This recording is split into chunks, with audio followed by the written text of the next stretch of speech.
si Third, Miami, sure boy na. Si Poy na dating matagal malasing, ngayon isang bote tumbado na sa gin.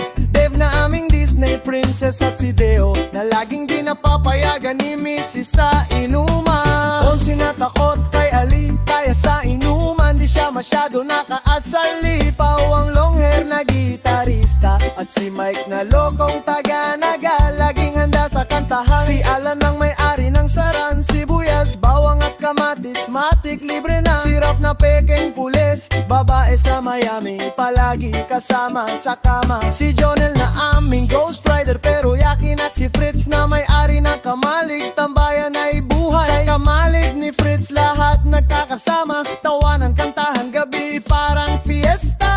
Kahit anong trip, sama-sama pa rin.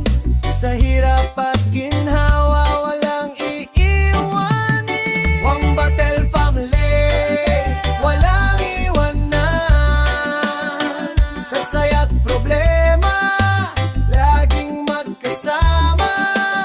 Kahit saan mapunta, tropa ang sandigan. Habang buhay, kayo ang kakampi ko. Si Mark na tahimik lang, at si Chano mahiyain pero suga pa sa gym. Si Patrick pinakapogi sa tropa, kaso bibihira makasama. Sa bawat kwento